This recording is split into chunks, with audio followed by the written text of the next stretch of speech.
नमस्कार दोस्तों, skill India mart में आप सबका स्वागत है।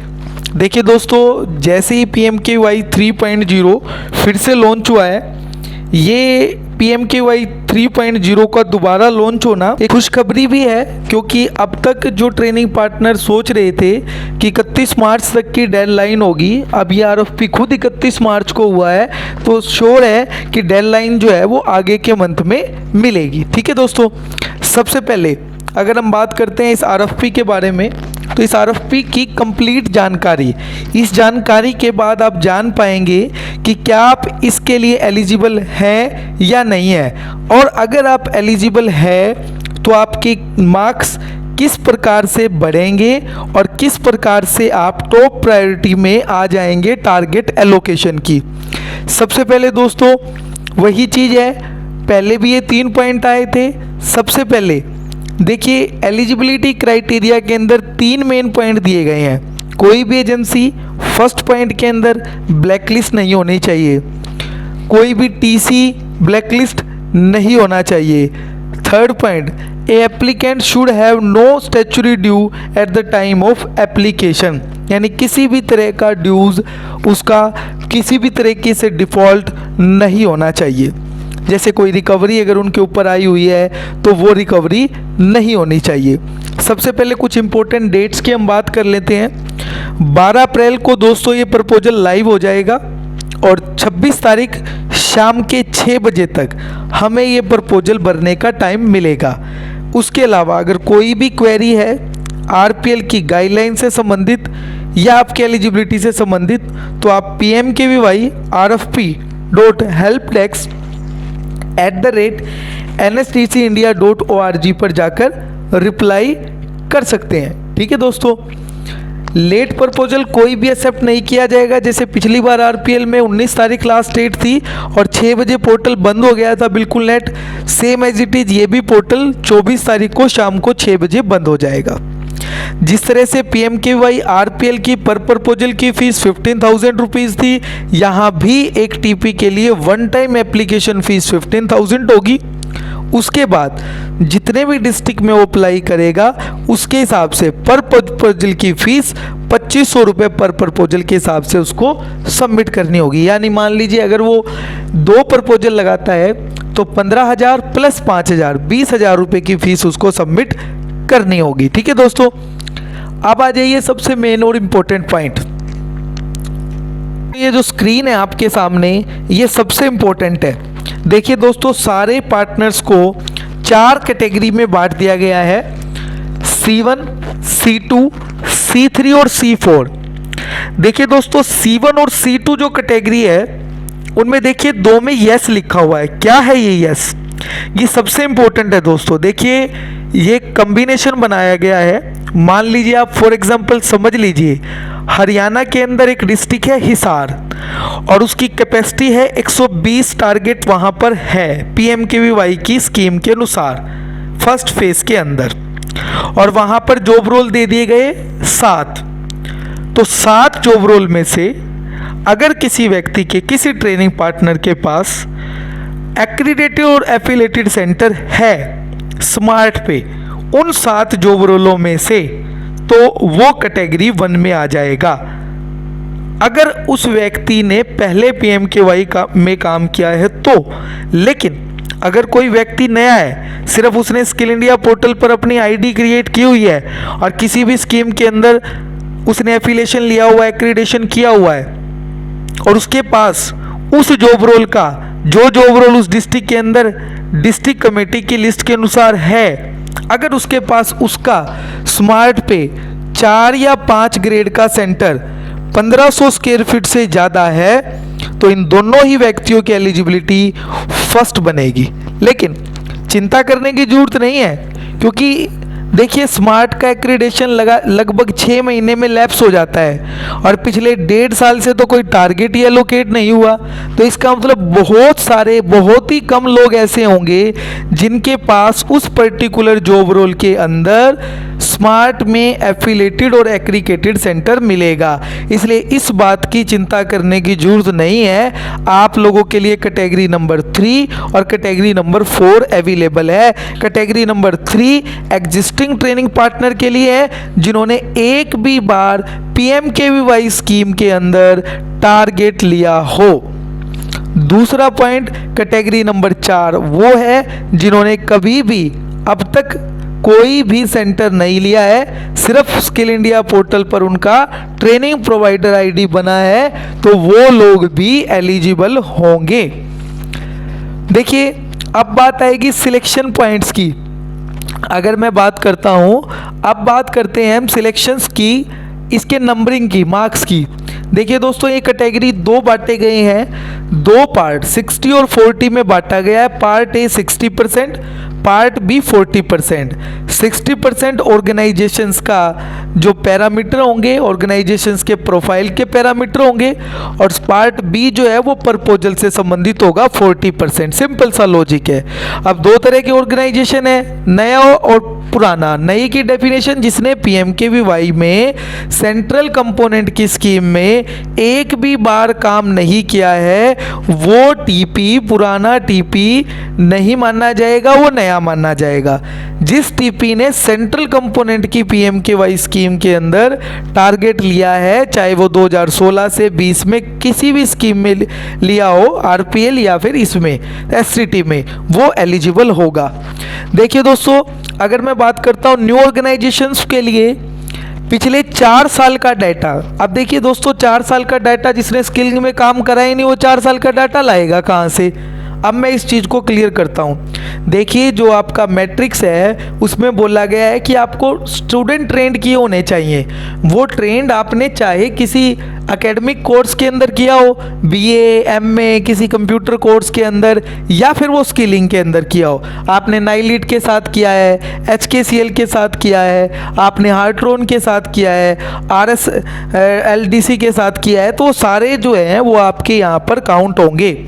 Second point, new organisation NSDC का टीपी है लेकिन सेंट्रल कंपोनेंट स्कीम में काम नहीं किया है। फाइनेंशियल स्ट्रेंथ हम आपको बताएंगे, टर्नओवर की क्या एलिजिबिलिटी है और कितने साल का उसका एग्जिस्टेंस है। अब की बार दोस्तों वो 3 साल के एग्जिस्टेंस को भी हटा दिया गया है, सिर्फ उसकी मार्किंग 0 कर दिया है, परंतु मैंडेटरी नहीं है। 3 साल से अगर कम का भी कोई ऑर्गेनाइजेशन है तो वो भी पीएमकेवीवाई 3.0 में अप्लाई कर सकता है, अगर वो अदर क्राइटेरिया में अपनी एलिजिबिलिटी प्रूव करता है तो। जैसे उसके पास एक्सपीरियंस है 2 साल में अच्छे 5000 से ज़्यादा बच्चे पढ़ाने का, उसका टर्नओवर है और साथ में एनएसडीसी की पार्टनरशिप फर्म भी है, तो एग्जिस्टेंस का कोई चक्कर नहीं रहेगा। ये आपकी ऑर्गेनाइजेशन स्ट्रेंथ। अब उसको चाहिए टीसी की स्ट्रेंथ।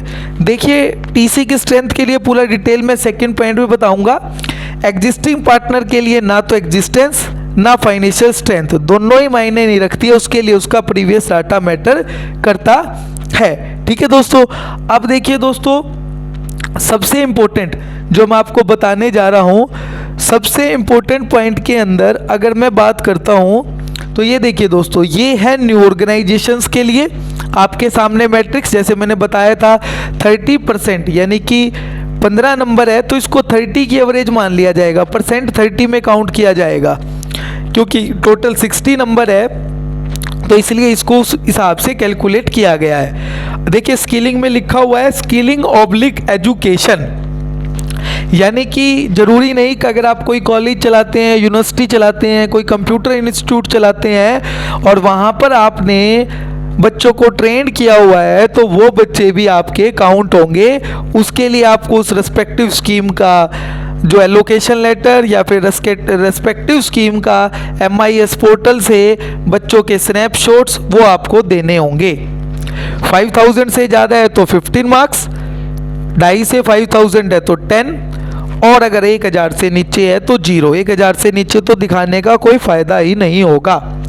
सेकेंड इंपॉर्टेंट पॉइंट, उन्हीं बच्चों को अगर आपने प्लेस किया है तो अगर वो प्लेसमेंट 70% से ज़्यादा है तो पूरा 15 मार्क्स, और 60 to 70 है तो 10, 50 to 60 है तो 5, और 50 से नीचे है तो 0।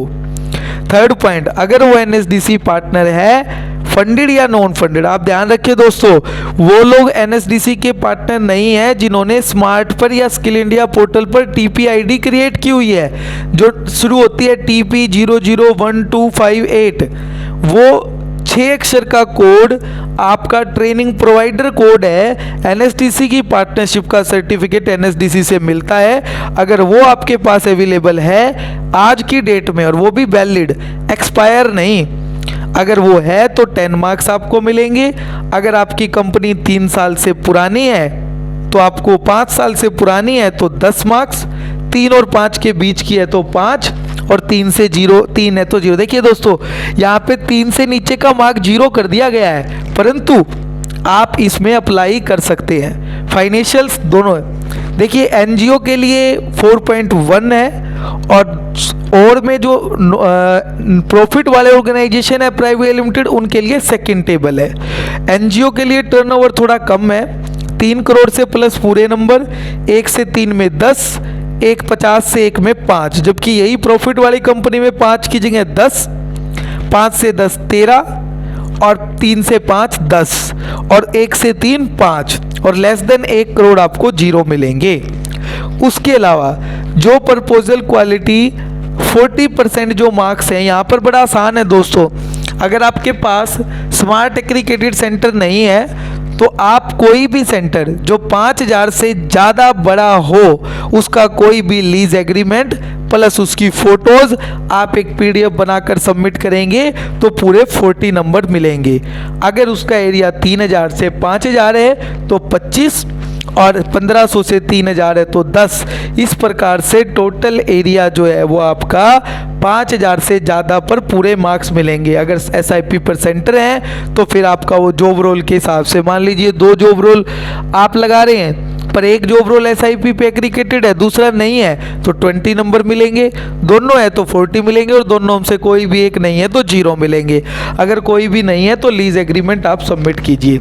अब आ जाइए दोस्तों, वो लोग जो पुराने खिलाड़ी हैं जो इसके अंदर काम कर रहे हैं पीएमकेवाई, जिन्होंने 16 से 2020 तक 4 साल तक लगातार किया है, अब उनका भी डाटा कैलकुलेट होगा।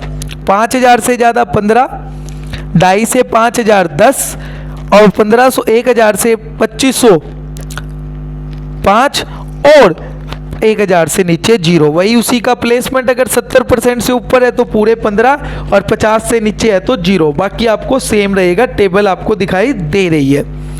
सेकंड सबसे इंपॉर्टेंट पॉइंट अगर मैं बात करूं, यहाँ देखिए दोस्तों, मॉनिटरिंग रिपोर्ट में कई बार होता है कि आपको कोई शो केस नोटिस आ गया, कोई आपको आधार का कोई नोटिस आ गया कि आपने आधार नहीं लगाया, पूरा बैच आपने कंप्लीट कर दिया। अगर ऐसा कोई नेगेटिव रिपोर्ट कभी भी एनएसडीसी की तरफ से आई है तो आपको 0 मार्क मिलेगा, और नहीं आई है तो 5 मार्क मिलेंगे।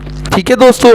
सेकंड पॉइंट, स्मार्ट्स के कितने सेंटर आपके टीपी में करंटली एक्टिव है, उन्हीं के आधार पर आपको, अगर 100% है जितने आप सेंटर अप्लाई कर रहे हो उतने ही सेंटर आपके अवेलेबल हैं तो पूरे 15, और अदरवाइज तो उसके रेशियो प्रोपोर्शनेट में 12, 10 और 7 हो जाएंगे। एनएसडीसी पार्टनरशिप का फायदा दोस्तों मिलेगा, 10 मार्क्स आपको प्योर मिलेंगे सिर्फ एनएसडीसी का अपडेटेड सर्टिफिकेट अपलोड करने से। प्रपोजल की क्वालिटी में यहाँ पर पुराने ट्रेनिंग पार्टनरों को वो ऑप्शन नहीं दिया गया है जिसके अंदर आप कोई भी सेंटर सबमिट कर सकते हैं, लेकिन अगर आपको करना है, एग्जिस्टिंग जॉब रोल आपके पास एग्रीगेटेड अवेलेबल नहीं है तो आपकी कैटेगरी C1 से C3 हो जाएगी, फिर आप C1 कैटेगरी के अनुसार नहीं कर पाएंगे। ठीक है दोस्तों, तो इस तरह से ये था पीएमकेवाई का प्रपोजल। उम्मीद है आप सब लोगों को क्लियर हुआ होगा। दोस्तों एक छोटी सी बात और, अगर किन्हीं के पास इंफ्रास्ट्रक्चर अवेलेबल नहीं है और वो कैटेगरी C3 और C4 में जाना चाहते हैं तो उनके लिए ये इंडेमनिटी बॉन्ड आपको सबमिट करना पड़ेगा। ये बॉन्ड के अंदर आपको बताना पड़ेगा कि भाई अगर हमें टारगेट मिलता है इस डिस्ट्रिक्ट में तो इस लोकेशन पर हम हमारा सेंटर क्लियर लगा लेंगे, स्मार्ट पर एग्रीगेटेड करा लेंगे। यानी कि चिंता करने की बात नहीं है, अगर आपका सेंटर है तो सोने पर सुहागा, और सेंटर नहीं है तो आइडेंटिटी बॉन्ड भरो और टारगेट के लिए अप्लाई करो, चिंता मत कीजिए, एडमिनिटी बॉन्ड से भी आप टारगेट को कैटेगरी 3 और 4 में जाकर अप्लाई कर पाएंगे। धन्यवाद दोस्तों। स्किल इंडिया मार्ट के साथ बने रहें, जैसे ही पोर्टल लाइव होगा उसकी भी वीडियो हम लेकर आएंगे। धन्यवाद दोस्तों।